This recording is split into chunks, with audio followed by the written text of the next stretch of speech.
What's up, friends? Welcome back. This is the Changelog. We talk to the hackers, the leaders, and those who are innovating at the forefront of software. On today's show, Jared and I are talking to Adam Lisagor, Sandwich Video founder, and he's sharing some insights into the importance of storytelling in the tech industry, the value of helping founders communicate their stories effectively, the details behind his new AI company, and the very awesome apps he's making for Apple Vision Pro at Sandwich Vision. A massive thank you to our friends and our partners at Fly.io. On Fly, you can scale full stack without the cortisol. Over 3 million apps have launched on Fly, including us, and you can too. It's all about push-button deployments that scale. Learn more at Fly.io. All right, let's do this.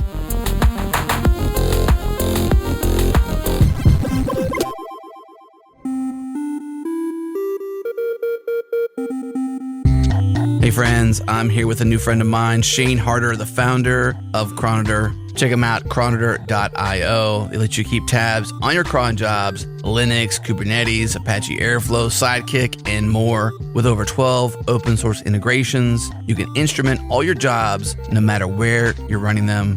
So Shane, for me, I'm using Linux, and Linux cron jobs are by far the most popular in my opinion, right? But there's so many other cron-like things, Kubernetes, Airflow, Sidekick. Help me understand the full spectrum of background jobs and cron jobs beyond Linux cron. Yeah, Linux cron jobs are massively popular. They are still 40 years later, the tool that most developers will go to first when they need to start scheduling something in the background. But when you get into a team environment or an enterprise environment, there is a lot of other constraints at play, and there's other considerations. And whether it's simply like redundancy that you're not going to get from crontab itself, or more like complex orchestration stories like you can get with like Airflow, we see companies eventually outgrowing cron. And what we wanted to be sure of is that, first of all, like migrating from cron to anything else is a complicated thing. So we wanted to give you tools to help you monitor that transition and make sure your jobs are working good as you do that migration. And then second, we wanted to give you a way to unify all these different job platforms, because seldom do you have just like platform A and you migrate cleanly to platform B. Probably in a real world scenario, you're running both side by side for a while. You don't want to have different monitoring tools or different monitoring strategies for every different platform that you deploy. So our goal is anywhere you're running a background job, you can use Chronoter. The number one way that we ensured that was possible is by having like a really simple API that you can just use with an HTTP request yourself, which is pretty abnormal for monitoring tools, but that works in a lot of cases. But to make it easier then, every popular job platform out there, like Linux cron jobs, Kubernetes cron jobs, Windows, Sidekick, Airflow, you name it, we have a Chronoter SDK that you can install that will run automatically, configure your monitoring, run in the background, and sync all your jobs with Chronoter the same way your Linux cron jobs will be synced. Okay, friends, join more than 50,000 developers using Chronoter. I'm one of them. You can start for free, and they have a pay-as-you-grow pricing plan. Setup is too easy with more than 20 SDKs. Check them out at chronoter.io. That's CRONITOR.io. Again, chronoter.io.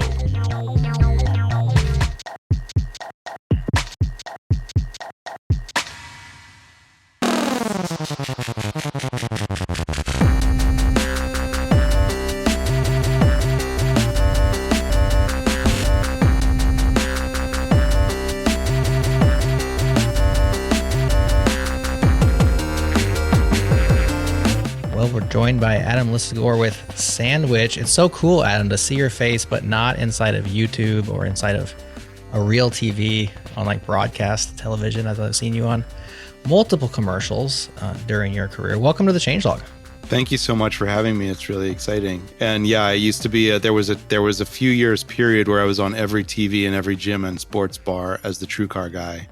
I looked a little different than I do now, than how you're seeing me now, but that was how most people in my life kind of knew that I was still alive for a bit.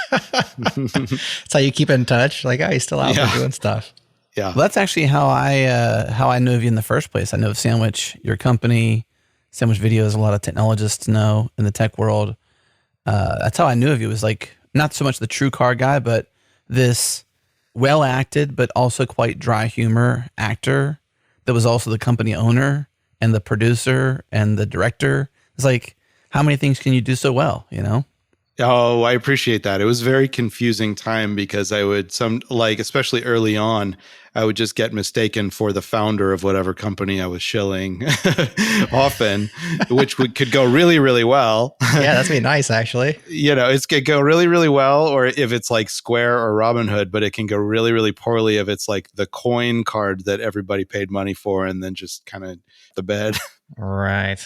So it all started for you. I think it was around the time that the iPhone came out. I mean, at least what I'm remembering, and being like, what are these videos? Because there was an app, and I think maybe you were part of this one, or maybe you were just helping represent it. The one where you would write a tweet before you would tweet, something like this. Yeah, no, exactly. It was called Birdhouse, and that was actually my app. That was in before my video company was started. I thought I was going to be making apps. I thought I was just going to start. I was transitioning from my old life in the visual effects world as an editor and compositor into my new life as a software developer. And I tried to learn Objective-C at the time. I read some books. The guy I was working on this stuff with also went from zero, and he was young and smarter than me, so he took it up really quickly. I became the creative director and he became the engineer, and it was a nice relationship. So it was where I kind of found my footing as a creative director for software, which is, it's kind of an interesting concept. That's what John Gruber called himself when he made that app. He made a note-taking app many years ago. It was named after some sort of alcohol or drink or something. Yeah, I want to say absinthe, but that wasn't it. It doesn't exist anymore. It was like Vespertine or something. But Vesper. I think it was called Vesper. Vesper. Yeah, that's it.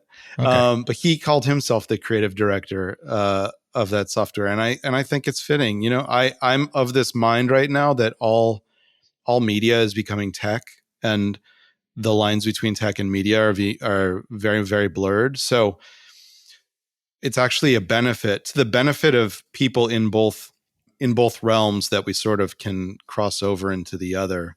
I think that as traditional media is sort of not thriving right now, my hope is that a lot of those people can sort of pick up the skills to operate in a tech context.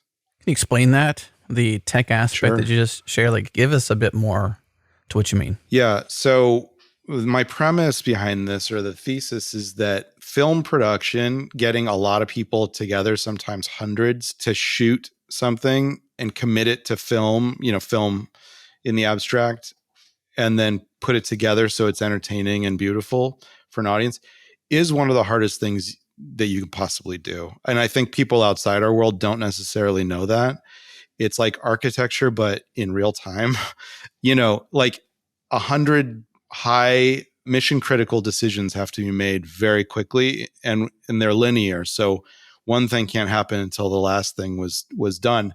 And so you've got scores of people that are operating based on this sort of framework that has existed for decades or a century of hierarchy, position, process. And it's an API that you plug in. If you are a second AC on a job, you already come to it, like even if you're day playing, you come to it knowing exactly what a second AC does, just like a function. So you step in, you plug yourself in, you do the job you're supposed to do without error, because if you make an error, it screws everybody else up. And then you get through to the end of the day or the end of the project. And that is so hard and process intensive that in ways that people don't necessarily appreciate. But the process of that is actually sort of sadly kind of diminishing, and the industry is diminishing a little bit right now. And so all these smart, talented people that have learned all these skills and all this process and do it with like really high degree of accuracy, their skills are going to be needed. So, I'm just kind of putting two and two together. I hope that a lot of them can find their way natively into the tech world, because I think there's opportunity there for them. Mm-hmm. Might be specious. I don't know. Certainly where the budgets have been, right? I mean, one of the things that I thought was really cool about your story was after the Birdhouse video blew up. I'm not sure if the app blew up, but the video was very popular. I think Jack Dorsey came along, hired you, some other people. Suddenly there was a point where a sandwich video almost seemed like it was compulsory or required to have a successful tech startup. I mean, it was probably on people's pitch decks. Like, what are you going to do with the money? It's like, well, sandwich video, and then we don't know what else. And that's, I mean, congratulations on that. But that was like a thing for a while. And I mean, you earned it. The videos are spectacular. I just watched the Slack one from a while back, just today.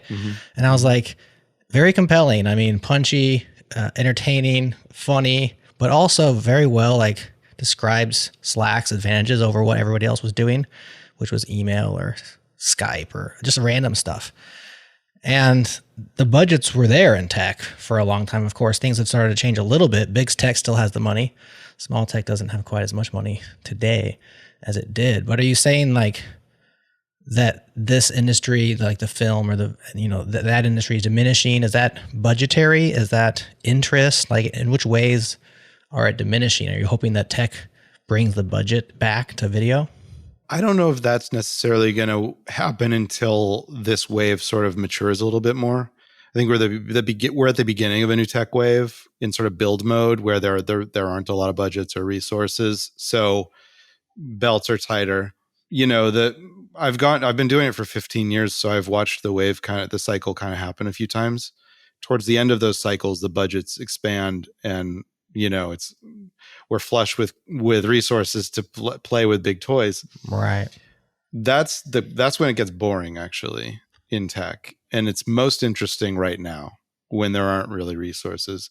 And after having gone through the cycle a few times, I realized like where I want to be is in product. I want to be building. I don't want to be at the mercy of the industry over and over and over again, at the mercy of capital. But there's a few things you identified. Yes, it was a good place to be in early on when everybody wanted the asset, the sandwich video. And I guess like after having done it for so long, what I've realized is there's value. Most of the value is upfront at the conceptualization phase, because most of what a startup can't figure out for themselves is how to tell the story. The filmmaking is execution. There's always going to be filmmakers around to help do that. And there are millions of them, and they're great. But the value of helping frame the story is more scarce. Regardless of whether I'm doing it in a production filmmaking context or consulting or whatever, I can still be around to do that. I really like doing it. I love sitting down with a founder and saying, what are you working on? And understanding it on a technical level, and then translating that into the value for users. And that's kind of like why I'm doing it myself now for my own thing. Mm-hmm. There's a lot of value in that. It's taking complex things and making them simple in a way. It's exactly. Like you got this complex story, and it's all about packaging and concepts, simplification in a lot of cases, condensing, compression, more buzzwords, of course. But you're right. That's really the funnest part, is it's the ability to help someone share their story in a way that really is compelling, that really does get attention, that really does not just simply tell their facts and tell their basic story, but the true essence of the story that matters most. And I think you've done a great job of being able to reproduce that again and again and again. I appreciate that. At the risk of putting all the, I guess, accolades and attention on simply you, how much of that was you and how much of that was just your ability to also find the right people to help you with Sandwich? That's a great question. Well, the team is incredibly important, of course. And in our team, I've had some of the same people around the longest one has been with me for 13 years, but some of them, a couple people for a decade. And people tend to stick around because we're a machine that works well. And we've got all of our processes kind of like institutionalized, and they're repeatable. So there's like a lot less waste than there used to be. Mm-hmm. And when there's less waste, it's just a more fun job to do. You know, that's just the way it works.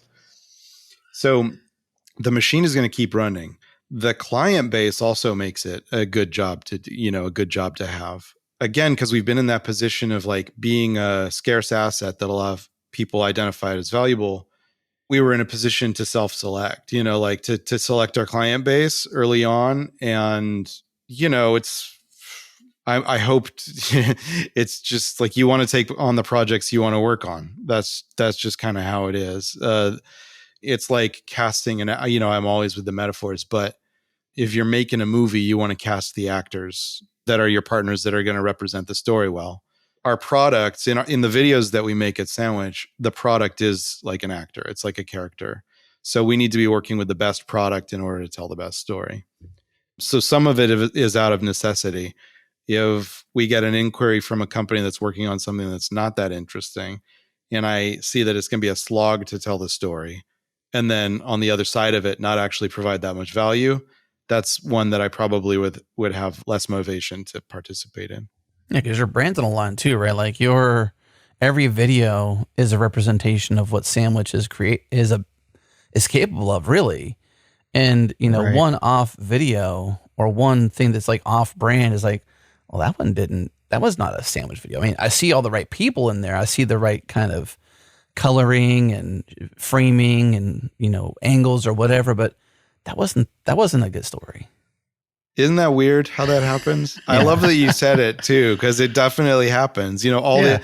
Just look at I don't know if you guys are Arrested Development fans, but Arrested Development seasons 4 and 5 are the perfect example of that.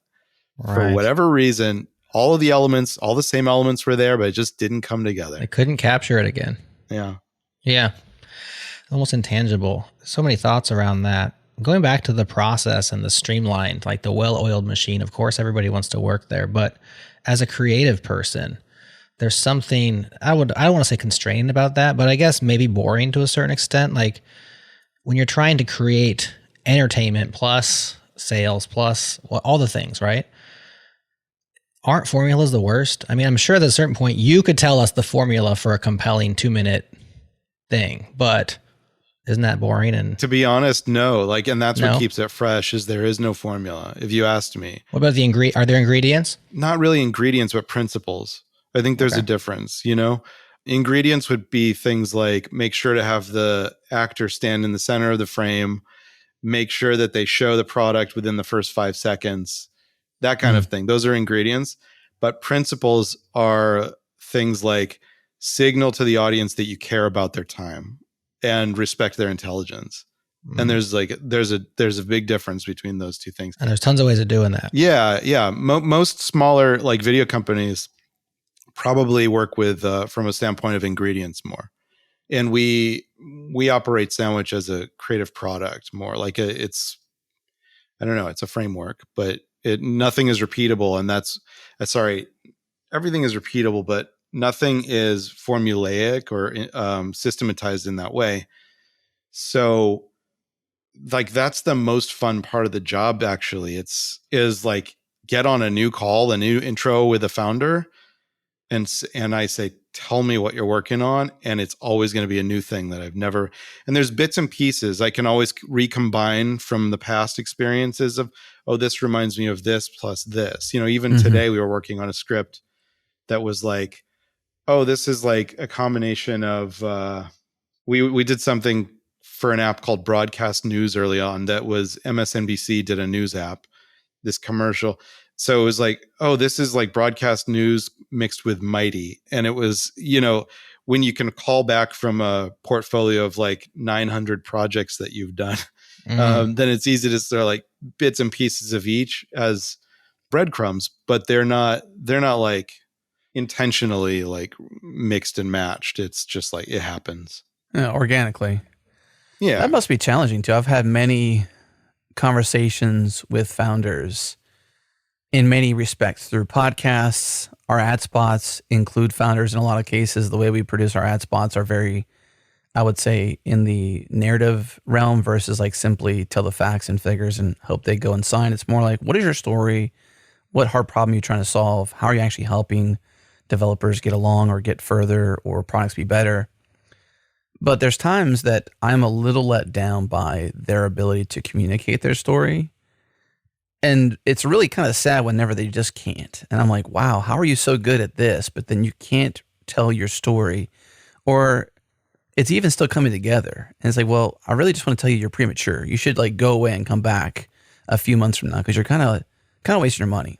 Yeah. How do you feel about that? Whenever you get called into that, and maybe you're excited, but that initial call with that founder, it may be new and unique every time, but you're met with, to some degree, some version of excitement or even disappointment? Yeah, that's such a great question. And I love the framing of it. And in your context, it makes so much sense. I think for those founders that feel like they're not able to do that thing yet, they should either bring in somebody who can, or they should get a lot of coaching or something. They should just work with somebody who has a gift for storytelling so that they can sort of get a feel for it, just like a dance lesson or something. Some people are definitely more natural at it, have the instinct for it. I feel like probably statistically more of the founders that I talk to, even the early stage ones, have that ability to tell the story a little bit better. Sometimes you can feel that it's been calcified, and this happens to anybody working on anything for a long time. Is you start going through the motions, like it's by rote. You forget what the actual principles were that drive the story, that fuel the story, and you just start saying the story as a structure, which is bad. But like, I feel like they've all kind of cracked. If they're working on something good, then the story kind of has a way of telling itself. Sometimes the story, it feels like it's the wrong story. And especially this happens with later stage companies where they've brought in a team to sort of build up the infrastructure for their brand story or their product story, and they've gone in a wrong direction. That sucks when that happens. When there's like 10 people on a call and they're all so invested on the story that they've spent 6 months and maybe hired an agency to build up, and it feels like it's the wrong story. And then I step in from the outside, some snot-nosed, lone, what do you call it? Hired gun. Lone wolf kind of, hired gun. And I say, guys, I don't think, and I don't actually say it because we'll definitely lose the job. But I was going to ask you, do you actually say it? But sometimes it's like making subtle suggestions, like I hear you saying these words, but to me, this creates a misdirect in my mind. And now I'm misunderstanding the story that you're telling. What if we do this? And sometimes they'll take the suggestion. It's very rare that they'll actually take it and like institutionalize it and change their direction, because they're so fully invested in what they've sunk cost. Yeah, totally. Sunk cost. Exactly. I just had a conversation yesterday. Literally what you described just now happened to me. I had an amazing fire call. It was awesome. And then at the end, I'm like, that was amazing. Thank you so much for your time. That was just fantastic. However, your homepage and everything you say out there says none of what you just said. What you just said was amazing. If that is your story, then your homepage and your marketing and everything else that shares your brand and your initiative and your story and whatever is not communicating that. Like, what's happening there? And I just said to him, I'm like, if you don't figure out how to market yourself, you're going to be the best, less known thing out there. And I'm not going to say any names because I don't want to point them out, but he was very receptive to it. And it's not that they're so wrong or so off. It's just like, wow, that conversation was good. Everything you said was amazing, but that's missing in your real marketing, in your real story that you have out there elsewhere. And he's just like, we're changing. And you kind of have to feel for them because they're on the right path, but it's iterative. We as software developers and software makers really believe in that phrase or that word, iterative. It's like part of our core. But everyone else out in the world does not really understand, in my opinion, very well like we do. Like, it's part of our DNA, this idea of iteration and the benefits of iteration. Almost no one else gets that. That's so true. And you find that in the tech industry, you find it also in the media industry. And it's one of the principles that I try to reinforce in my own company, that we have to be iterative in a process that's traditionally not that iterative. Usually everything is very process oriented in film production, where you have to lock the script in order to move on to pre-production. You have to lock all of the assets in pre-production and then if you change anything along that flow, you're really screwing people up. You might be wasting resources. But then you've got another style of doing all this process, which is very iterative. And you can call out filmmaker names that do this incredibly well, and you can tell that they're almost like making it up on the spot based on what feels right, which is it's definitely an iterative style of doing any work. And often, what does that mean? It means like shorter feedbacks, like shorter loops, right? And more responsiveness. And you're making decisions in the moment that are based on real-time feedback to that moment, not decisions that were made 3 months ago. And that's the way to do great work, in my opinion. It's just that when you're working with so many resources, and as I said, in film production, mission critical, we only have one truck full of props and it's only got a certain set of props in it. Therefore, we can't really make too much stuff up on the fly because, our resources are limited. But there's kind of ways of doing both, I think, and probably in both. I mean, you guys would be able to speak better to like mapping the metaphor together to the tech world and development world. What are the decisions that you needed to have made 3 months ago that lead to a decision that needs to be made today when you're building a product, for instance? Good question. So much in software is malleable. So there's so many things that you can back out of relatively easy. Mm-hmm. And now there may be like specific technology choices that you make. Data structures can come back to bite you later or cause you to make a different decision down the line. But man, we iterate a lot and we try to take small steps, and so you're never making a one big leap. You're making 5,000 little steps. And so that's just flexible and awesome. And there are moments in time where maybe you actually go to production and like, now we have a version 1.0 and it's like there's certain things we're locked into until we break changes and move on to version 2. But for now, we're locked into these particular decisions that we made. Of course, backwards compatibility is one of those things where it's like we are stuck to our past decisions. But until you go 1.0 or until you ship to the App Store, it's so easy to iterate and change and just move on the fly because it's all just bits, Yeah, that's true. And that can be a difficult thing about working with clients in tech is that they expect a post-production process to be closer to what a tech process is going to be, which it's often not. With post-production, you can't undo a lot of decisions. And so you can't be quite as iterative. So we've got these founders that are maybe like technical founders and they have a new idea to throw out and they don't realize that undoes the last week of work that we did on accident. Right. Or the video's already been uploaded to YouTube and they finally want to make a change. And you're like, you actually can't, they won't let you re-upload. You have to delete it and upload a new one. YouTube. Oh, I know.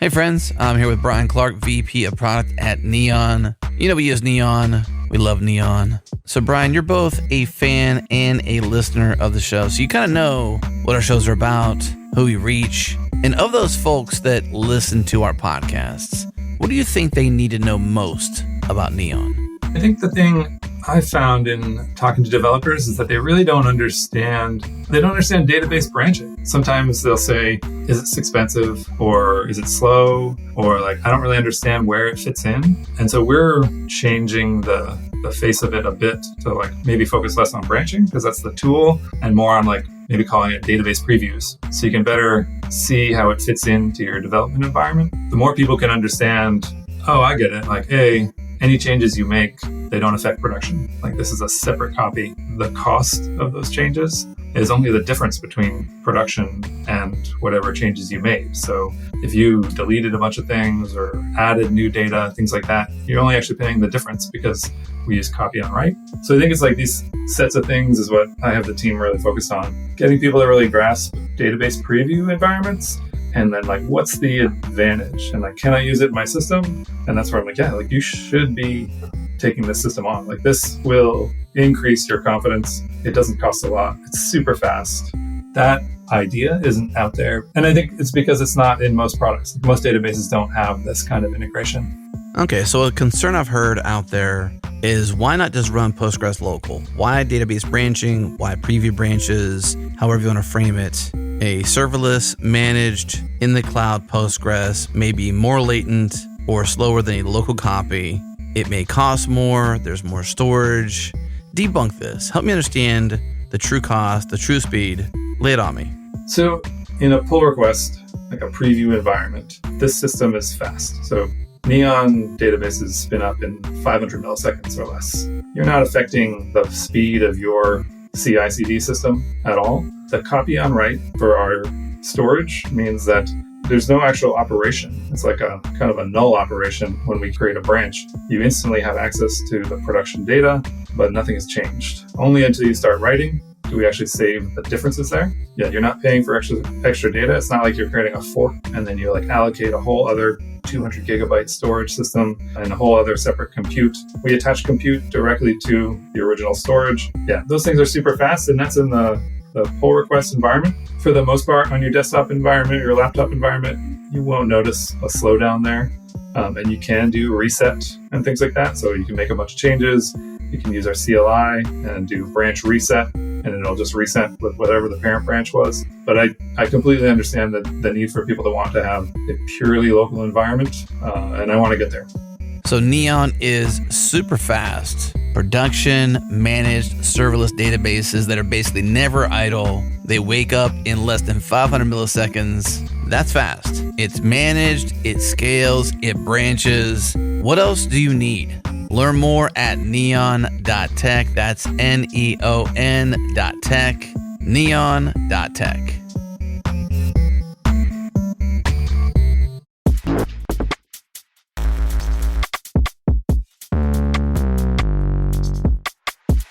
So have you ever gone down a path? I mean, you said 900 projects, tons of successes. I'm sure there's been failures along the way. Nobody bats 1,000. But anything in particular, not to name names, but has there been times where like you've met with the founder? What are you working on? I'm excited. Like things go down and then eventually they fall apart and there's nothing comes of it. And then how far down that path have you been with people? That's a really great question. Yes, it happens. We have failures. We just had one in the last few months that I won't name, but it's a little bit of a sad story. It's a SaaS design platform that we all know. And they hired us to do a video, and they kind of had in their mind what kind of video to do. So we executed on the highest level per that brief. And then we all kind of found out together, having gone through the whole journey from start to finish, that maybe that wasn't the right brief to execute on. We should have probably rethought it differently from the start. And the end result of that is that nobody will ever see that work because it just didn't tell the right story for this company. And you didn't know till the very end. I mean, to be honest with you, I think the work turned out great. Like okay, I literally, the customer didn't know till the very end. Yeah, literally I messaged the founder and said, when we delivered the final cut, and I said, thank you so much for bringing us on to this. I couldn't be more pleased with how it turned out. I was really excited for people to see it. And he said, yeah, it was a fun process. We learned so much from you. We're not going to be able to show this. We've decided to shelf it because it kind of says, wow, it tells a story that the brand doesn't really want to be telling right now. Ouch. And it happens. And the thing is that early on in my career, okay, this happened for Quora, actually. One of my first 10 videos was a launch video for Quora. I had actually gotten in touch with them, with the founders, and said, hey, I'm this new hotshot in town. I make videos. Maybe you've heard of Square. Can I make you a video? And they said, sure, I guess, yeah, we have some funding.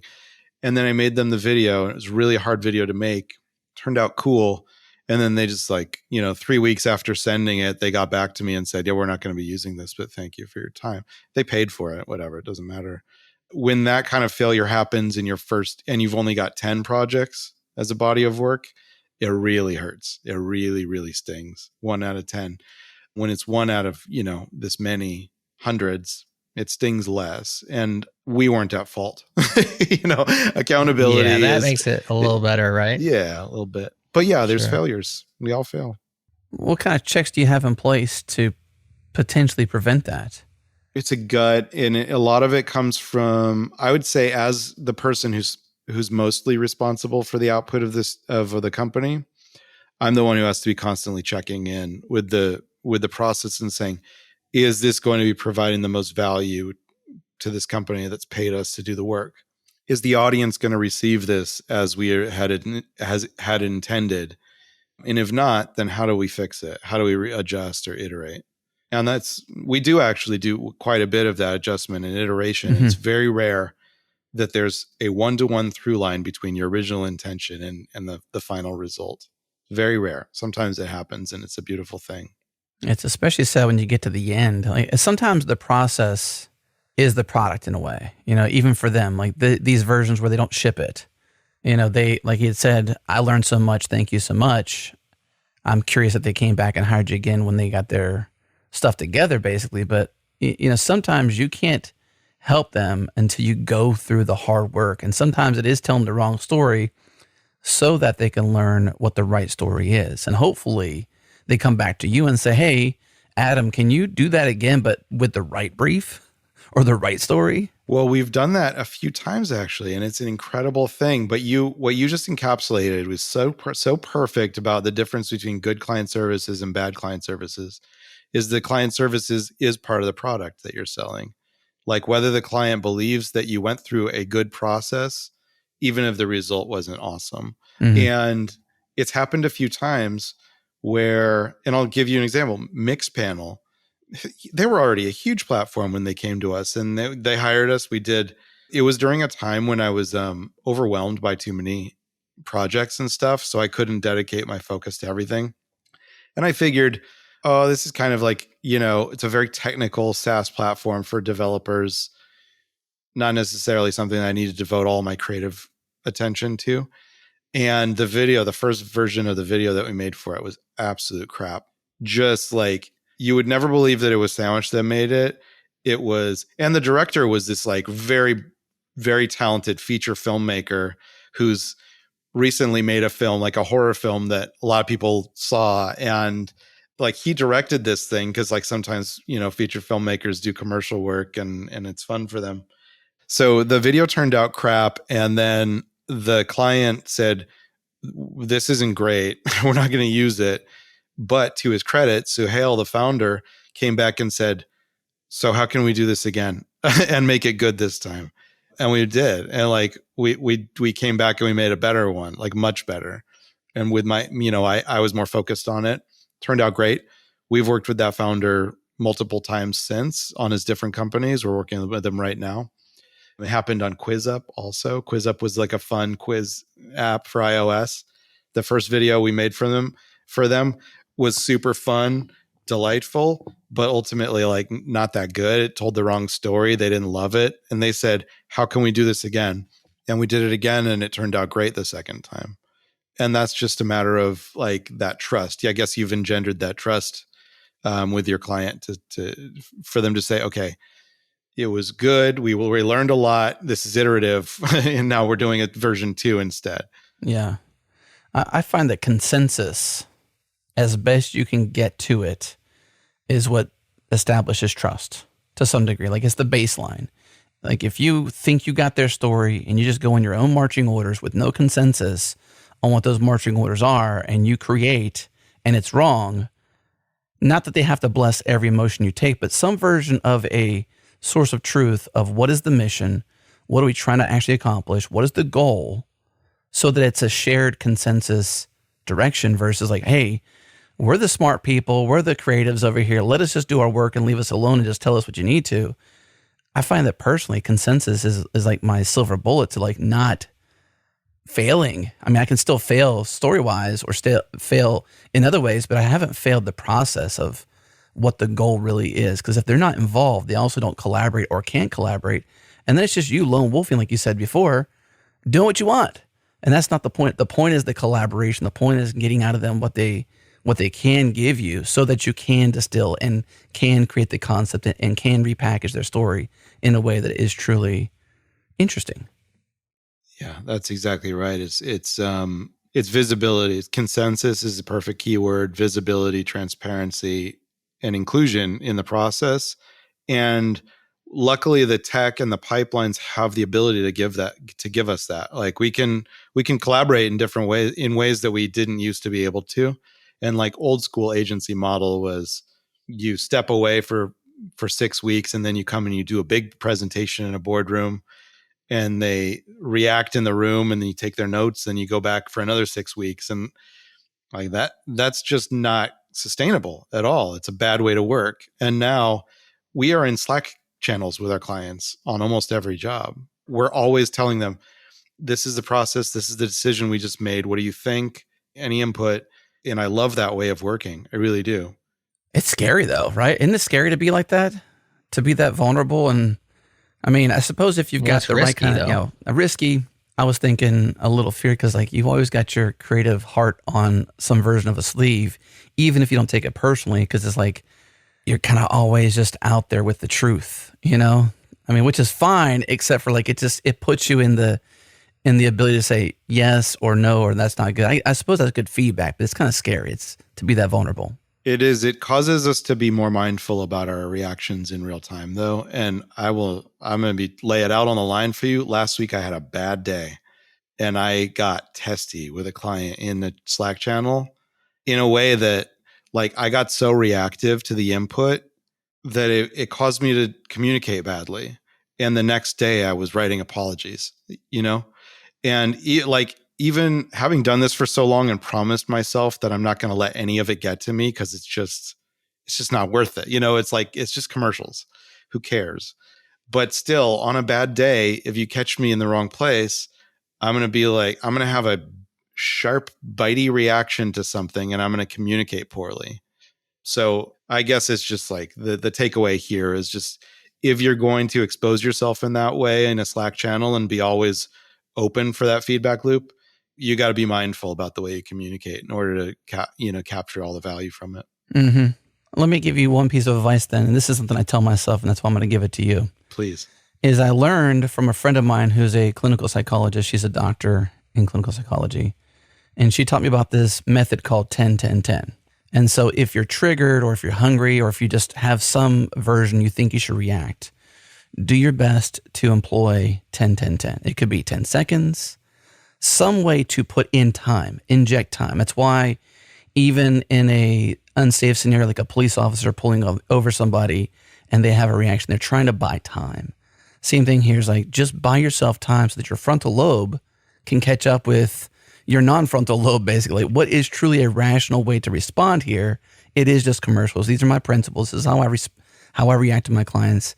Does all this line up? Okay, no. Let me put in 10 seconds. Let me put in 10 minutes. Let me put in 10 hours, potentially. Some way to inject a buffer of time before your next reaction. Such a great lesson. I love it. I'm going to take it. I think Daniel Tiger also teaches us that, doesn't he? Oh, yeah.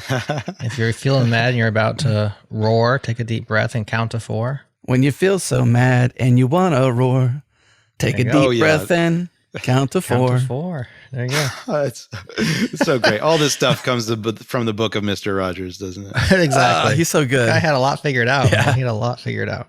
Well, another thing I wanted to ask you about, if you put your business hat or keep it on, I don't know if it's on yet or if you want to keep it on, is I read about in Wikipedia, so fact check this, that you've, in lieu of cash payments, you've taken a lot of equity, rev shares, basically getting your skin in the game for a lot of these.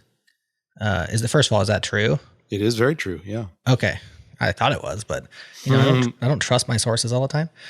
Then my question is like, looking back over the course of Sandwich for 15 years, however long it's been, like, has that been a big win for you? Has it been more of a headache than it's worth? Have you lost money, made money? Like, would you do it? Do you still do it? What's your big picture takeaway on that as a concept? Yeah, I still love it as a concept. It's the thing that signaled to me early on that the way to build value and wealth ultimately is to participate in growth that way, not on a services for hire basis. Basically, if you want to get wealthy, own equity in something. Right. Now, do you do this with the ones you really believe in? Is it the ones that don't have cash? Is it ad hoc? Is it everybody? How do you figure it out? No, certainly it's rare. Okay. And I try to identify the ones with the growth potential to participate in, where they're not desperate to save the money, and therefore we can only pay you in equity, because usually only way they can afford it. Yeah. It's really that striking that right balance of they're early enough that there's still room on their cap table, but they've got enough resources that they're not expecting a video for free. So a good ratio is like 75% cash, 25% equity. And then basically I'm going a little bit out of pocket, and I'm foregoing all of our profit margin. Basically, it can end up as a break even, close to a break even for me in terms of hard costs. And then if they do well, I have all that upside. So it was a model that proved out pretty early in small ways. And then there have been a couple that proved out in bigger ways. And it's the reason, to be honest, that I identified within the last few years, like that I want to be in a growth business. Like owning a creative studio is not that. Even if you get acquired, it's not a high growth acquisition. So like I decided, not just because of money, but I really like the idea of building something that scales. And I'm not scalable, by myself as a creative director. My team isn't scalable. We could add 10 more people to the team, and that's not the kind of scale that I'm talking about. But software is scalable, as we all know. So it makes sense if you want to be A, scalable, and then B, 100% bought into the idea versus having a founder. You're a proxy for the founder in many of these cases. You can make your own damn videos for your own damn products, right? So what are you working on then? Like what kind of stuff? I know we want to talk about your vision projects. You have some AI stuff going on. Like what's exciting you right now?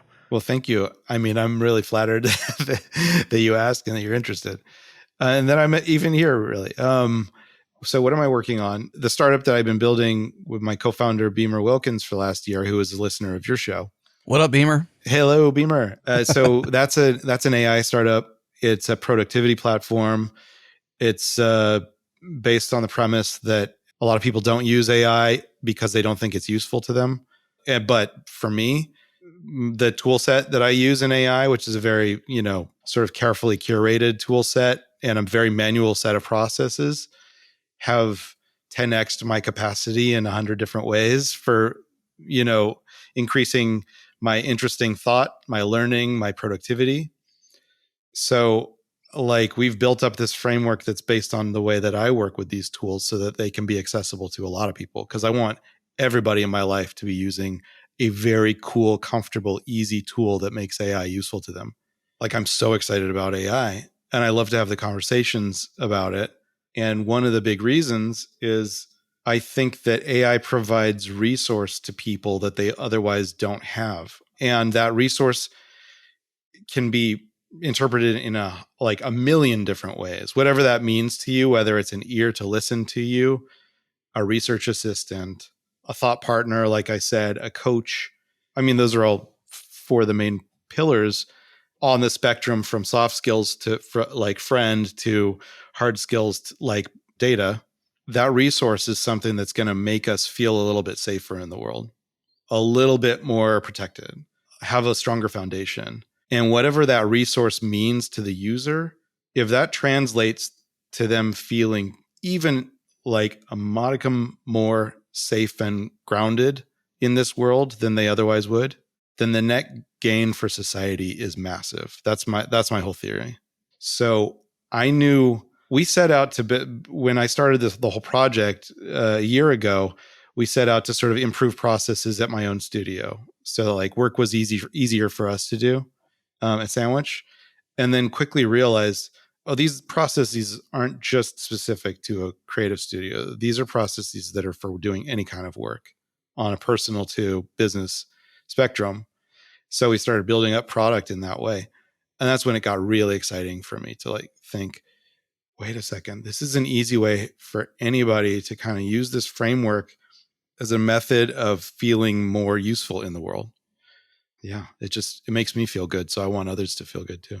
And what's it called? Is there a domain? Can we look at it yet? Is there a video? Is there? Sure. Yeah, this is the first time I've ever said the name out loud, Oh, but it's called Useful. So yeah, so I won't share a domain yet, but useful.ai. No. Okay. No, we're gonna go guessing every TLD. Yeah, no, of course. Whatever. Yeah. No. Well, I'll see what's up. I'll see what's up on the useful. I like that. Yeah. One word. Yeah. 2 syllables. It says what it is. You know what? It's useful.computer. The company is called Useful Computer, so that's where the domain is going to be. It's a bad landing page right now. that's supposed to be, the Beamer is supposed to be updating today. He said he was going to do it after lunch, but we do have get to work on a Beamer. You got 1 week from this recording. Okay, good. I'll tell him that. It's good to have a deadline. There you go. Yeah, we're out there about to pitch for our seed round. Okay. So how does this this feel good manifest? I mean, what does it look like? What's it going to look like? Or The product? You're speaking about ideas and principles, which all sound great, making everybody a little bit more productive, a little bit, more empowered, all this. Sure. What does it actually manifest as? Yeah, a productivity tool for letting you capture your context and help it guide you into productive action and insight, stuff like that. It's hard to describe something like this without using words. A visual. Yeah. Hard to describe lots of things without words. Like the words are always so distracting because every word just touches off some association in the listener's brain that steers them in a potentially different direction, or just words sound crude. Words sound like startup fluff. Right. You have to define the product, though. That's the thing that I've learned is you can't just talk in abstractions. So you actually have to say what the thing is. But yeah, like happy to share a demo with you as soon as we're out there. It would be really exciting for me too, actually. That'd be fun. Well, the number one threat to action is blank page, obviously, right? Oh, gosh. Or just feeling intimidated, overwhelmed, inadequate, all the adjectives that sort of describe that feeling. Is that sort of the crux of what you begin with is like, hey, let me just take whatever that context is. Could be a document, could be whatever, and just kind of give you some waypoints to what a good next action might be. Is that where you're landing at? 100,000% what you just said. Oh my gosh. Okay. I love that because I feel like that's what I love most about what at least textual generative AI has given to the world in the last year and a half has kind of removed. Actually, I would say it's manufactured confidence. And confidence is memory of past success, right? So you don't always have memory of past success unless you have experience. But if you got a buddy, like you said, or a friend, or a coach, or someone who believes in you when you can't believe in yourself, that's what a lot of people really need. And defining something that does that kind of thing, I think ChatGPT does that, but maybe not in its literal being. It provides that, but it's not the only way you can get to that, I guess. So if you're building a version of that that is laser focused on that confidence builder, which unlocks so much. Like, there's so many people who don't do anything because they feel scared, inadequate, alone even.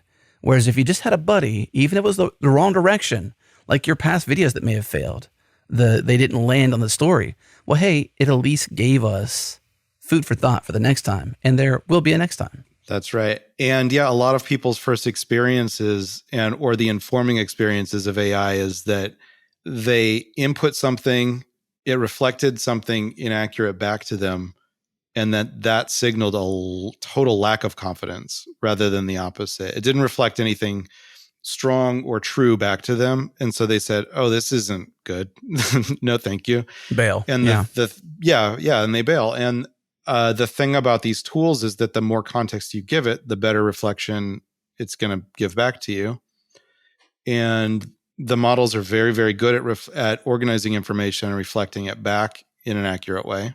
It's a cliche, but good in, good out, of course. But just none of the tools are set up to be all of that rich in context yet for users. And so, that blank page problem is a huge barrier for most people. They don't even know what to ask necessarily. And this is not just a failure of people's intelligence or imagination.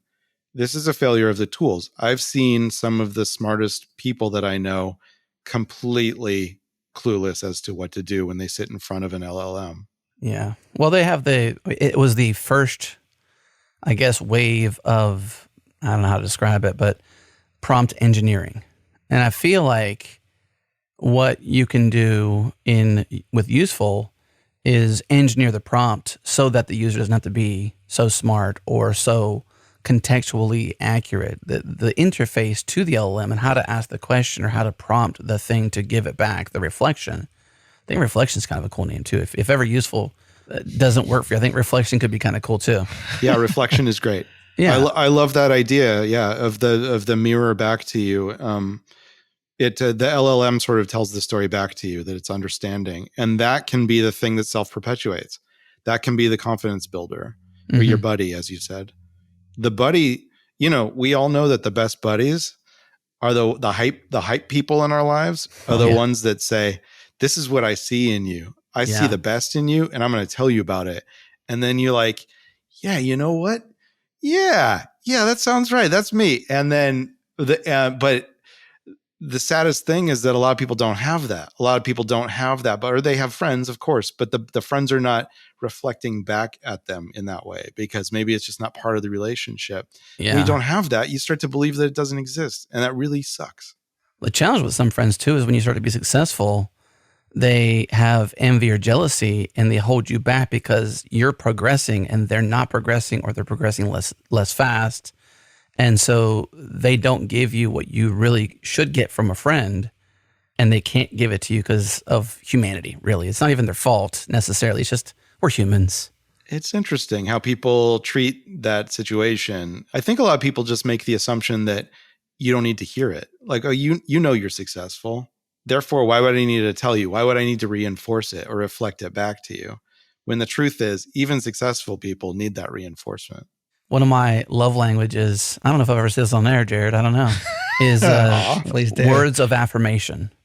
I don't like to be praised necessarily, but it sure is nice to hear from the people that I trust, that are in my inner circle, that see my hard work, that see my attempts, even if they're bad, like towards the right direction, to affirm the direction I'm going. Because we live in our own bubbles in a lot of cases, especially in most cases as distributed workers who don't have that real-time feedback from people. So for me, my love language, if you want to love me well, words of affirmation. Well, that's great. Two things. Number one, I think AI or LLMs are pretty suited to doing what you describe. That's a strange thing though, right? Isn't that a strange thing though, to be loved by an LLM? Does it feel the same coming from a computer? Well, if you're trusting that it's a reflection of you and not just the product of software, and this is a really interesting intellectual framing of what the technology is. The second thing I was going to say, Adam, is that you're really good at this. Like, you're a really good interviewer. I'm really enjoying this conversation. Jared, you too. Well, thank you. Like, you guys make a great show. I'm just like here as an active partner in the conversation, and I'm having a really great time. So like, that's like, I'm reflecting that back at you guys because it's worth saying. Well, thank you for giving me words of affirmation, Adam. I thank you so much for that. Those are very good words of affirmation. You got it. While we're here on that, you're an amazing interviewee. Well, let's find out if this is love language first. Is this something that you love, Adam? Is it? Yeah. Do you like words of affirmation? Oh, I love it so much. But I've steeled myself to not needing it like as much as I can, because you don't want that to be the thing that's blocking you from moving forward or being successful. Right. But yeah, I still need it. Oh my God. Gosh. Yeah. And well, when you're in that moment and you can't take action, the best thing you could do is take some action, right? If you're scared or you're fearful, take one small step towards the right direction, and you got at least one good next step. Now, I think your story is super cool. I'm like geeked out early on because I knew you from the TrueCar commercials, and you've done such a great job. It's kind of weird and fascinating to meet somebody that I've seen, like Jared said, on a TV, on broadcast TV, not just simply YouTube, which is cool too. And I think you got a cool story. I'm super interested in how you go from like creative director to software developer to, to this next thing, which is like founding a company around AI, and you're all in on it. And I think you have some really good ideas because you're in that creative world to unblock people. And everybody needs some version of getting unstuck, getting unblocked, and everybody's different. But mainly, you just need a buddy. I believe everybody needs a good buddy. Yes. And like, I've been in a fortunate position that I've built up this studio where I have people working for me that I trust. Most people don't have that. So most people don't even know the idea of having one person that's there doing a job, and their job is to reinforce you and increase your capacity. So it was already like modeled for me what the feeling is of having a multiplier of yourself. So that's why it kind of came naturally to me. An employee is an agent in AI nomenclature, right? They are somebody who are going to take actions on your behalf that you would have otherwise taken yourself. And the goal here, I think, with this product is to give others the experience that I've had of a team of experts that you trust to act on your behalf, given all of the context that you provide. Well, I would love to dive a bit more into the details. It seems like it's a bit pre-product now. I mean, we're early. Yeah. It's pre-product. It's MVP right now. Part of our pitch process is going to be going out and showing it because we have something to show, but it's like, Yeah. It's rough and dirty, Sure. so, but it's really fun. I mean, like we've had multiple times, Beamer and I, when we've got another engineer in Japan that's working with us. We've had multiple times where we just we build something in, we watch it happen. It feels like magic. And then we're like, yes, let's keep going. It's those kinds of experiences that you're looking for. So at what phase do you hire yourself to create a video? Pretty early on. I mean, that's one of the things I'm most excited about doing. That's going to be your best video ever, isn't it? It might be the most. I would think impactful. so. Like you got the most into it. You know it the best. Yeah. You can tell the story better than anybody because you are the story. It's your story. Yeah, could be. That's exciting. It'll be fun. Sometimes you're too close, though. Oh, Right? Yes. Sometimes you're too close to the story to see the true essence of the story.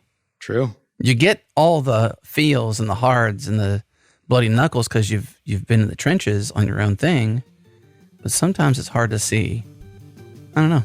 It'd be interesting to see how this plays out for you. Yeah, but the process is like you described earlier. You have checkpoints like along the way. You sort of check yourself. You have others check you. Does this feel right? Does this make sense to you? And you iterate.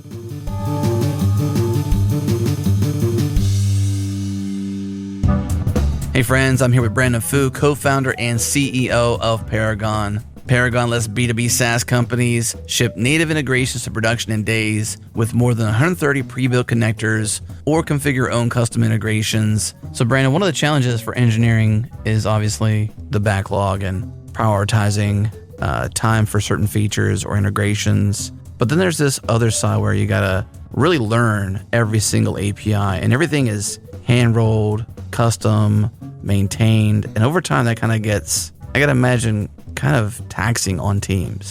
What do you think? So most engineers know that, every API is completely different, can be completely different in terms of how they handle authentication, in terms of how they deal with different record types. And so it becomes this problem for engineering teams to basically have to become experts in other people's APIs and what could be dozens or hundreds of different APIs. And to build those integrations, we've seen can take as much as 3 to 6 months per integration for a developer to write the code to build that integration. And it depends on the use case, of course, and the type of product that you're integrating with. But of course, that becomes a massive challenge at scale when you're looking at how do we scale our product to support 10 or 20 or 50 different integrations. Paragon was really designed to solve that problem and to distill the complexities and the nuances and the differences between hundreds of different SaaS apps into a single connecting platform, into a single SDK that your engineers can install in your app and then easily connect your products to all these different SaaS applications in the market. Okay, Paragon is built for product management. It's built for engineering. It's built for everybody. Ship hundreds of native integrations into your SaaS application in days, or build your own custom connector with any API. Learn more at useparagon.com/changelog. That's USEPARGON.com/changelog. Well, Intel Innovation 2024, Accelerate the Future, is right around the corner. It takes place September 24th and 25th in San Jose, California. This event is all about you, the developer, the community, and the critical role you play in tackling the toughest challenges across the industry. Ignite your passion for AI and beyond, grow your skills to maximize your impact, and network with your peers as they unleash the next wave of advancements in technology. Understand the emerging innovation and trends in dev tools, languages, frameworks, and technologies in AI and beyond. Join on-site hands-on labs, workshops, meetups, and hackathons to collaborate and solve real problems in real time. Collab with experts, learn and have fun, engage in interactive sessions, connect, grow your network, gain a unique idea and perspective, and build lasting networks, and of course, have fun. You'll hear from leading experts in the industry, technologists, startup entrepreneurs, and fellow developers, along with Intel leadership CEO Pat Gelsinger and CTO Greg Lavender, as they take you through the latest advancements in technology. Don't miss out on the chance to be at the forefront of innovation. Take advantage of their early bird pricing from now until August 2nd. Register using the link in the show notes, or to learn more, go to intel.com/innovation.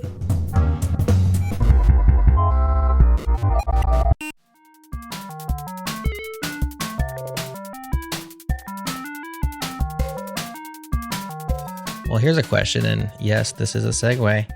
Will this video be shot in 3D with spatial Yes. audio? It should be. I mean, I have to combine. I have to bring all the threads together. I mean, this is cool stuff you're doing. Despite what I would say a small market, we when Justin Searles was on the show talking to us about his Apple Vision Pro life, I jokingly referred to him and the 11 other people who own one. And that was an understatement, but not by much.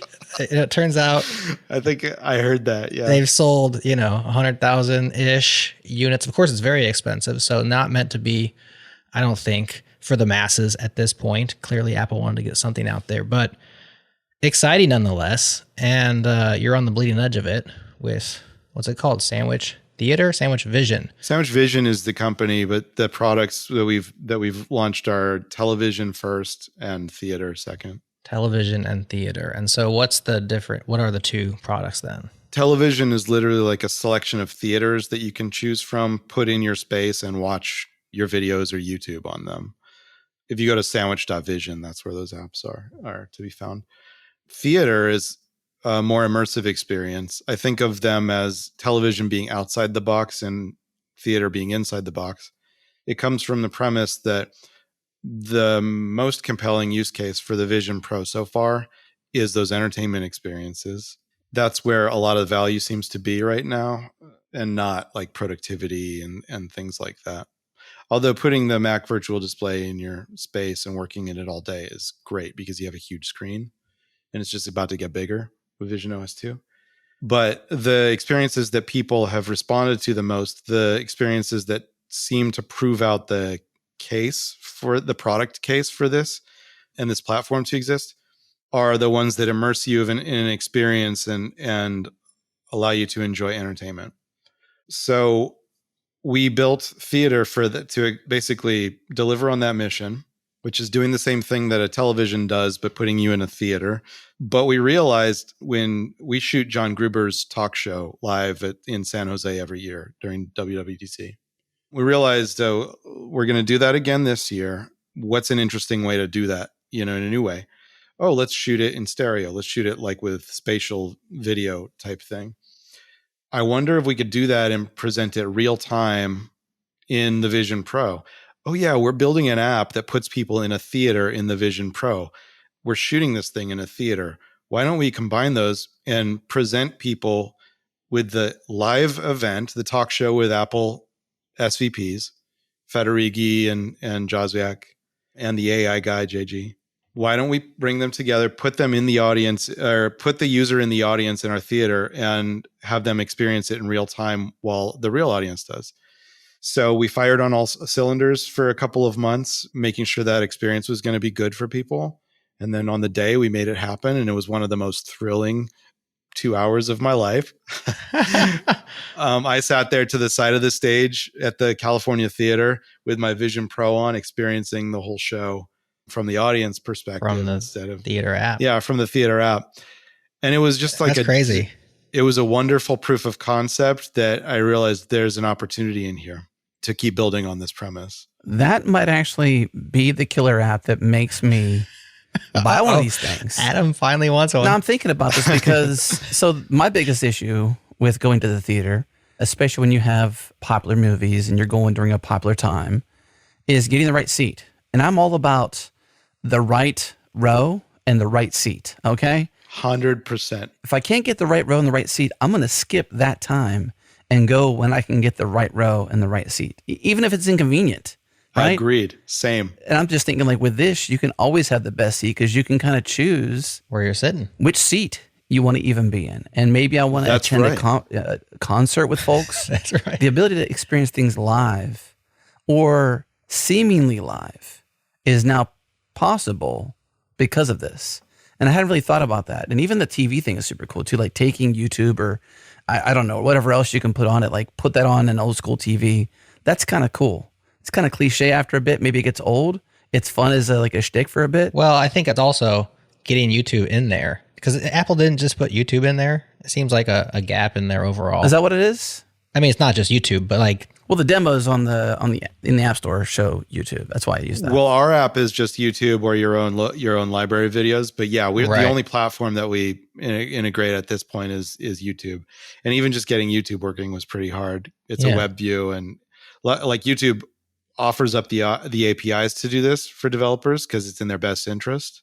And the other platforms are way more closed. Sure. This reminds me a bit, and I'm going to ask you about the technical process, if you know much about it, to capture the theater, to make it 3Dable. I don't know, make it visionable.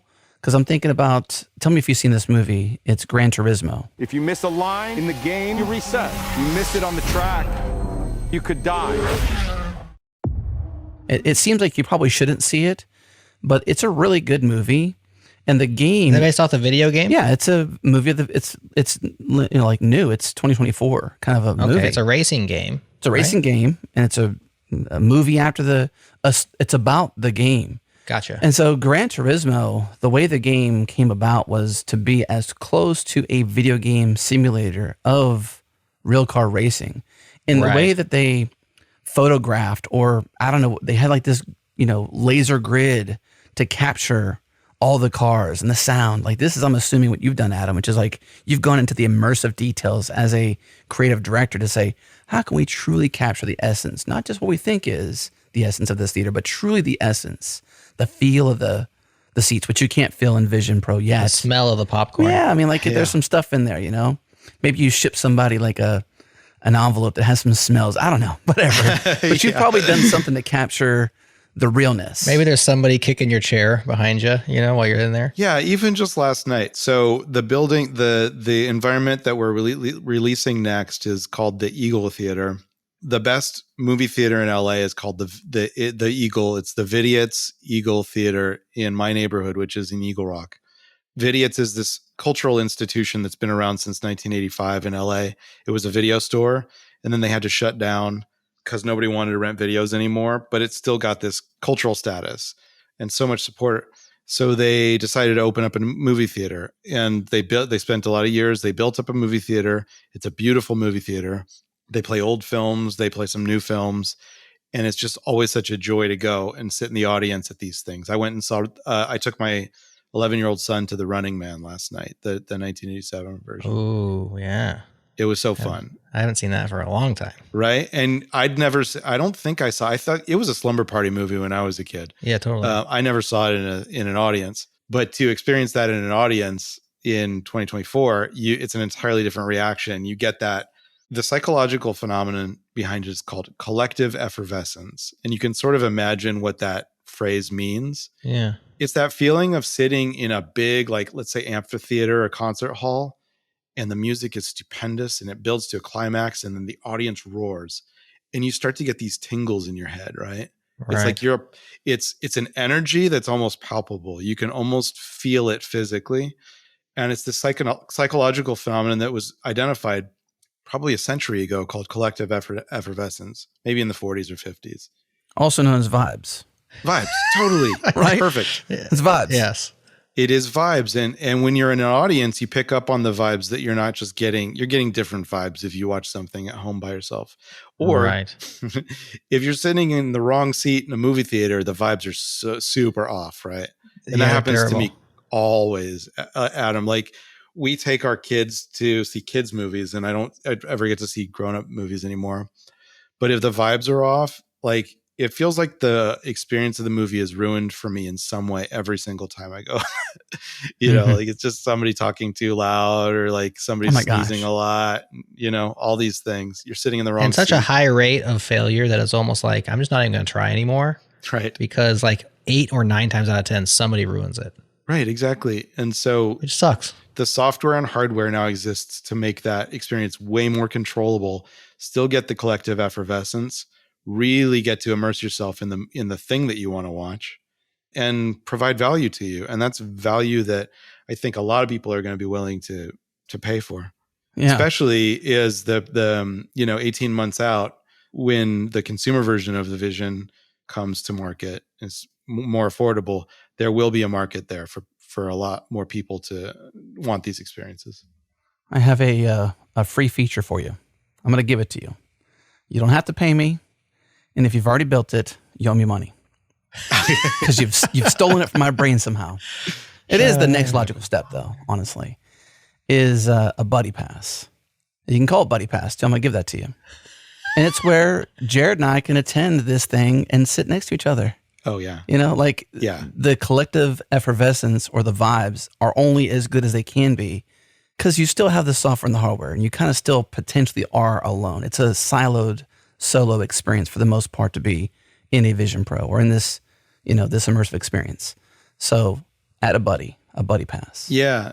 Well, absolutely. And is that a feature you have yet? Yeah. Well, it's called SharePlay. Apple sort of has this API called SharePlay where they allow you so smart to. I know. And that works already with it, or can work with it. It works. Yeah. It works in the implementation in theater is a little weird. The first time that me and my two development partners turned on SharePlay in the theater app, we all ended up behind the back row, and we were like kind of looking at the screen between the cracks and none of us could figure out how to move ourselves. So that was like a funny, weird, brain breaking experience. The television implementation of SharePlay is really solid. Of course, now they updated the OS and everything breaks in the every time there's an OS update. But yeah, like SharePlay is the proof of that concept for sure, where you and your buddy can watch the same thing in sync and like feel presence with each other. That's awesome. All right, Apple, touche. No, you said, Adam. You said if he already has the feature, he has to give you money. That's true. This is the best outcome you could possibly imagine. Okay. Well, what's your Venmo? So Adam alluded to it earlier, but did you have to use special capture equipment in order to recreate the theater, the talk show? How did you do that? Was it like just 2 cameras, or was there 17 cameres, or how did that all work? No, exactly. No, it was 2 cameras just left 2. and right. Yeah. So obviously the iPhone 15 Pro, it lets you capture spatial video. So left and right, side by side, or it's just stereoscopic. There's not a good, easy way to get that video stream out so you can do things with it, like stream it.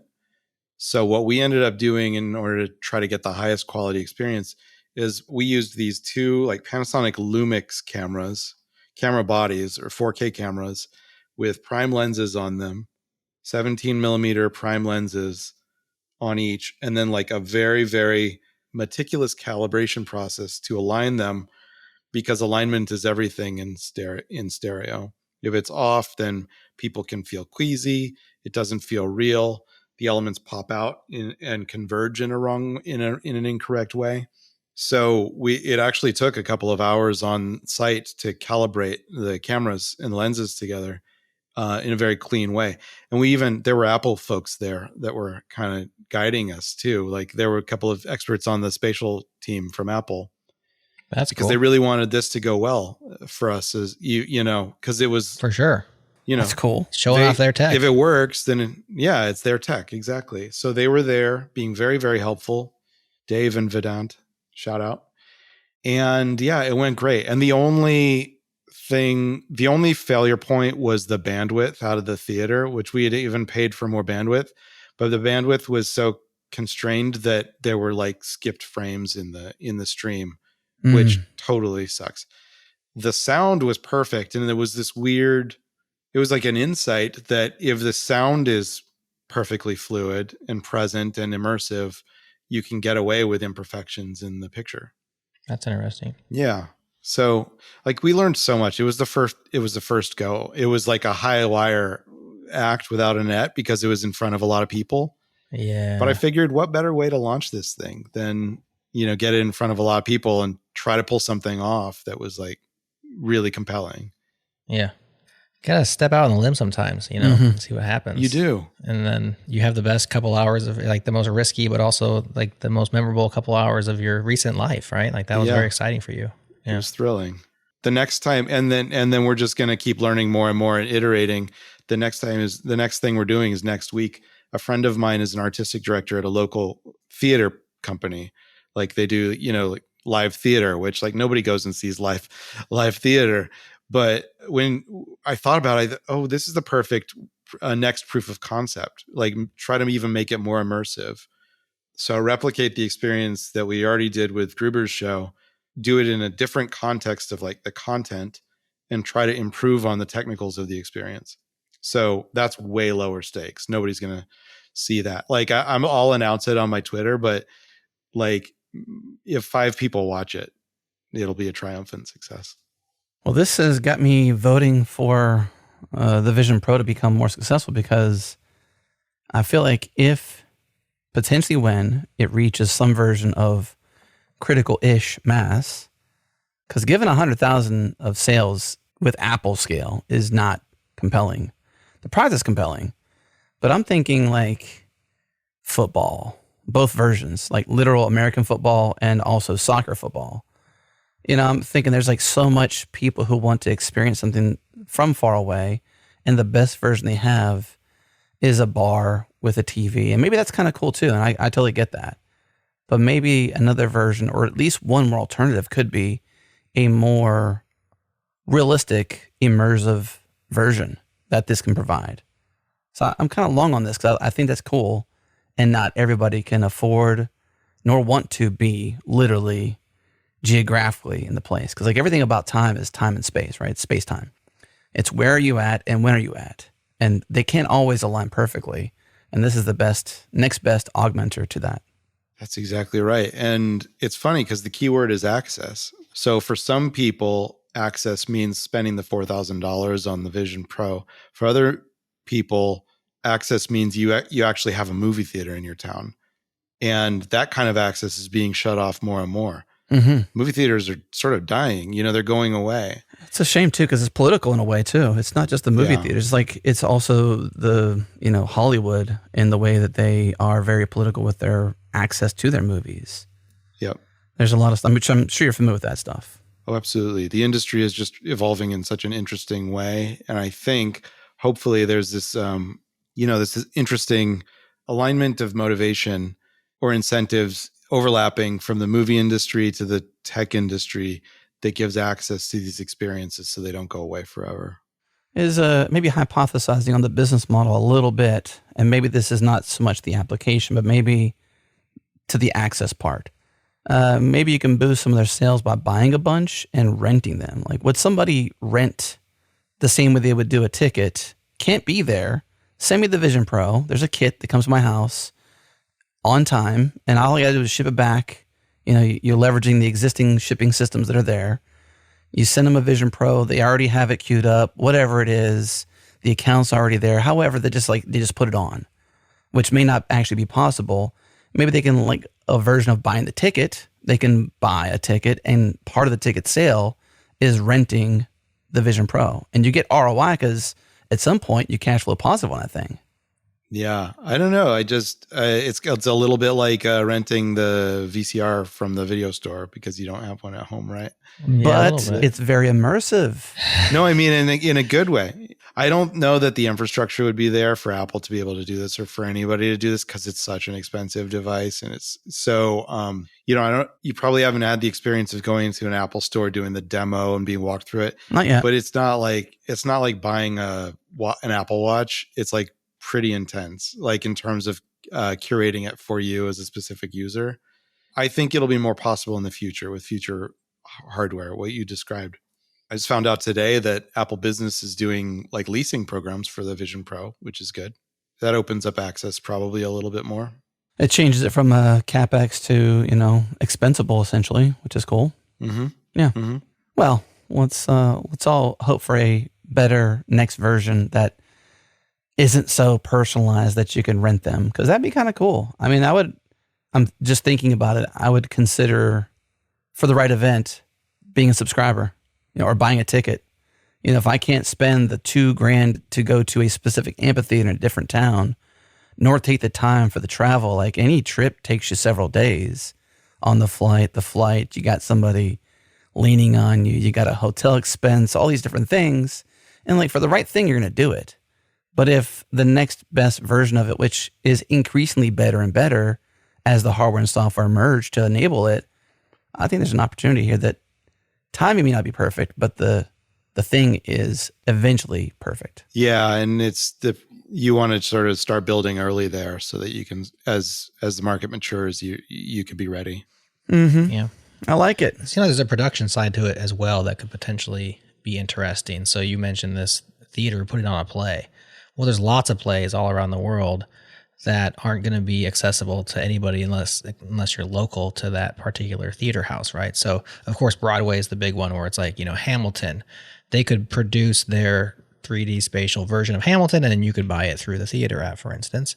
But you could do that for like so many things all around the world, not just plays, that aren't typically monetized video. But now all of a sudden you have access to a cool play that's going on in, Pakistan or something that you could watch with subtitles in 3D. And I'm just like, there's lots of opportunities. Of course, those are big dreams, but I don't know. No, I love that idea of like foreign theater with translation right there immersively in real time. Like you're in the theater there. Like I'd never go to a theater there, but just because of time and place and money. But if I could be in the theater, like maybe it's the most popular theater in this particular city and everybody goes there, but you need translation, of course, to be able to understand what's going on. So huge opportunities for bringing people all around the world.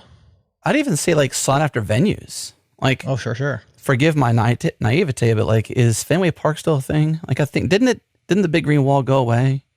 The Boston, isn't that? Not that I know of. I don't track MLB super close, but I'm pretty sure Fenway is still there. Okay, so I know that the Chicago Cubs, their stadium was renewed. So like you got these older stadiums that maybe you can somehow recreate, even if they're not in the real. Like there's some nostalgia there where you can experience something in a place that literally is not possible anymore. To me, that's kind of like where you're hunting. That's where you're going. How are you going to get video of a place that doesn't exist anymore? Are you going to stitch together old artifacts? I'm sure there's a way. I mean, Titanic's a movie because they explored under the water. James Cameron is amazing. Honestly, I just rewatched Titanic. Don't laugh at me. It's a good movie.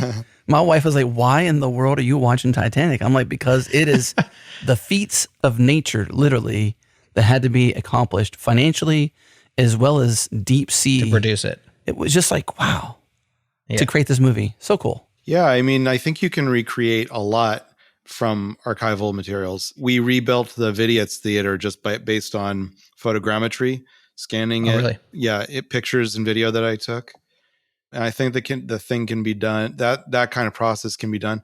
And I think in 10 years, I was thinking this the other day as we were driving, we were driving through LA, and I was thinking at some point, 10 years from now, the technology will exist that the whole world can be recreated from archival materials, and I will know what it's like to drive through that same city in the 1940s or something like that.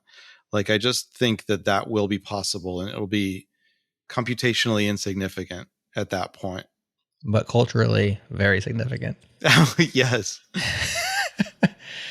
No, that's awesome. I mean, a lot of my wife's and my favorite shows and movies are just period pieces, not because of the story or the actors, but because of the period. And just like somebody went through so much work to reproduce the 50s or the 30s or 1776 or whatever the time period is that you didn't get to live during.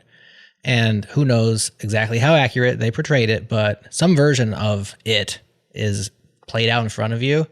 And it's just fascinating to behold. Yeah. So to behold that in 3D where you could actually walk around in it would be spectacular. Something that comes to mind on that is Tombstone, super popular. The Marvelous Miss Maisel, like phenomenal acting, but at the same time, like just compelling, gone back in time to like old school New York. So cool, right? There's some films and shows and that's a show. How about Gangs of New York? Now you just mentioned New York. Now we're just going to start listing movies. Gangs of New York is a great one. Was that from 1999, Jared? Was that 99? No, I don't think so. Maybe. Yeah. Pretty close. What is this the theory about 1999? This just is that 1999 was probably the best year in film history. And The Matrix, right? Yeah. The Matrix. So many. Oh, the list it's 30 or 40 deep. And you get 30 into it and you're like, that is a good movie. It's crazy. Yeah. Still so many good films from that era, that year, that I just was thrown back really to that show, that episode, because that was cool. Yeah, we did a show where we just basically went through all the movies together, and I'm just wowed Adam at how many there were because they just kept coming. Thanks to the LLM and not hallucinating. Our little buddy, my good old buddy. That was useful. Yeah, that's great. What else? I mean, I feel like we're almost more hyped about your theater app than you may be. Either your energy's gotten lower because the podcast is long, or we're more hyped than you are, or you're just like benign to the possibility. No, I'm super hyped. I'm super hyped about it. No, We're your hype guys here, Adam. Yeah, no, I appreciate This is it. awesome. This thing you built's amazing. We haven't even experienced it, but we're just excited for you. I'm going to send the link out to people just to get them excited. Like the link to this episode just to get people excited about it. No, I'm so excited to build on both of these fronts. Now is like such an interesting time to build. When I started my company, 2 conditions were in place. The iPhone had just recently come out, and the SDK was newly available to developers to build for. And Web 2 was coming to Web 2.0 was coming to fruition. The social web was coming alive. The web was becoming more reactive and interactive. And of course, we know that both of those things turned into trillions-dollar business opportunities, but also it was just interesting as a technologist to be present for. And we're at the beginning of that cycle again right now. So like, I'm in my mid 40s, but I'm so excited to be alive right now, you know? It's a good time to be alive. Good time to be building software. Okay, so sandwich.vision and useful.computer. I'm stalking both of these URLs heavily from this day forth. Particularly useful.computer. I would be so excited and giddy to play with a demo or to be demoed. So let's make that happen. Yeah. I'm going to tell Beamer I just announced it on your show. Okay.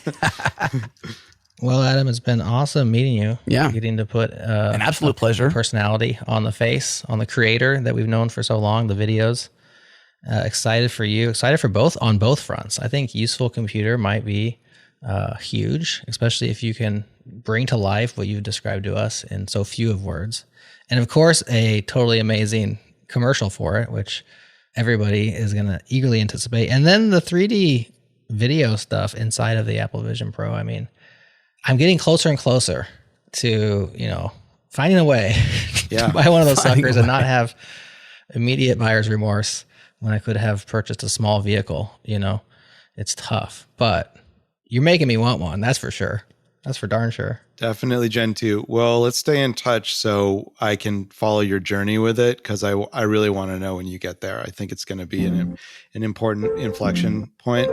And yeah, dudes, thank you so much for this time. It was a great time having conversation with you. And yeah, let's do it again. Very cool. Thank you, Adam. Absolutely. Thank you. Right on, guys. I think it's funny here in post-production, listening to the end of the show, just really how hyped Jared and I were about the Vision Pro ideas and Sandwich Vision and the television app and all the cool stuff that Adam is working on.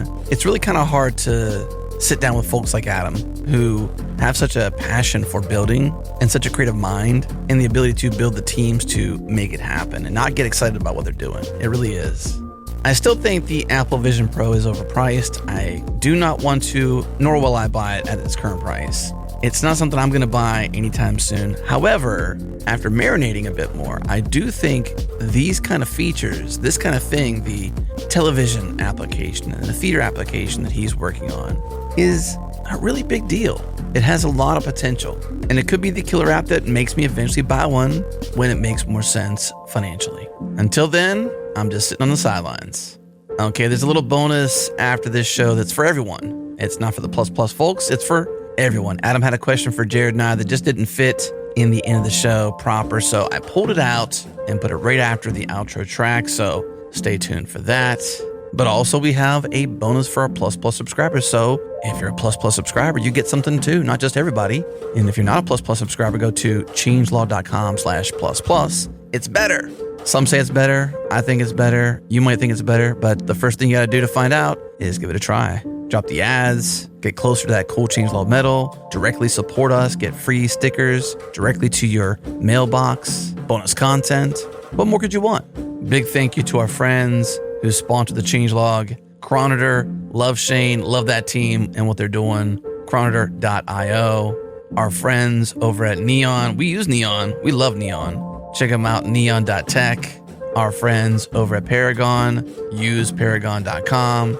And of course, our friends over at Intel with their upcoming conference, Intel Innovation. Buy your ticket today. Early bird pricing is in effect. Intel.com/innovation. And of course, a massive thank you to our friends and partners over at Fly.io. Our app is there. We push a button. It deploys easily. That is the way Fly works. You have scale without the cortisol. Learn more at Fly.io. And those beats by BMC, we love them. Thank you, BMC. That's it. This show's done. We'll see you on Friday.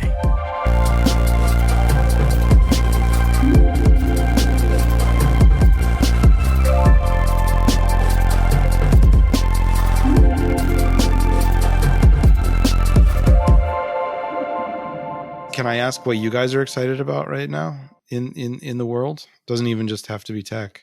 I'm excited about, in my personal life right now, we have a very small orchard out here, 25 fruit trees. And we've invested in this orchard for years, 7 years exactly. We planted it when my daughter was born, my second daughter, and she's 7 now. So I know exactly how old our orchard is. And for the first time, it's producing fruit in abundance. So we've had fruit before, and we've had the fun times of making the applesauce and eating the apples and the pears.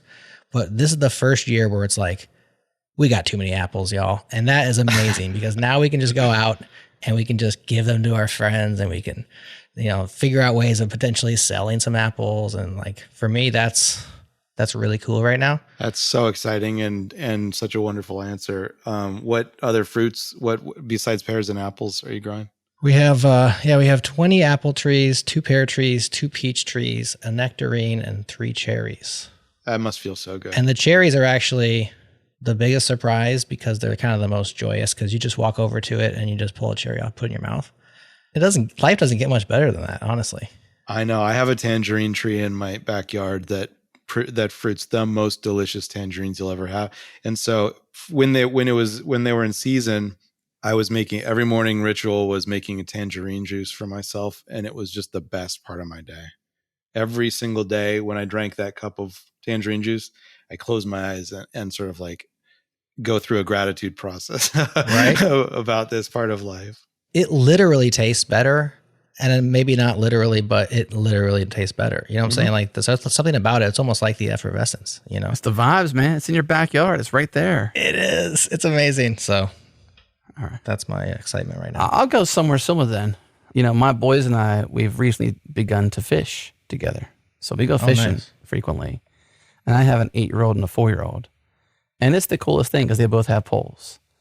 And my youngest, surprisingly, is an amazing caster. He can cast really well. And I didn't even have to teach him. But my first son, I had to teach how to cast. You got a natural on your hands. He's so good. And he catches the fish frequently. And so just being a dad and that time and fishing, that's what's exciting me. Planning an evening fish after dinner or a Saturday morning kind of fish with them. Is that what you call it? Gone fishing, I know, but do you say yeah, you go planning fishing. a fish? I don't know if that's a proper phrase or not, but fishing trip. Know. Yeah. That's what we do. Or a fishing session. Yeah, I'm excited about that stuff. It's how can I get to more fishing with my sons? And it's not even we're hardcore. It's just we're just together. It's all it's about. Yeah. Oh, it's beautiful. Communal. That's the thing. Anything you get to do with others, that's the magic of life. It's good. Good, guys. Great answer. So, Adam, given that you're a filmmaker, would you call yourself a filmmaker? Obviously, right? Sure. You make films, but do you identify as a filmmaker? Do I? I went to film school at NYU. I was definitely a filmmaker, and now I'm just multi-hyphenate. But yeah, one of the things that I am still is that. Okay. I'd imagine, given that background, that you have a passion for particular movies, particular directors. I'm curious, is there a particular director or a recent movie that's just I can't wait to see it, or I'm so excited they created that film?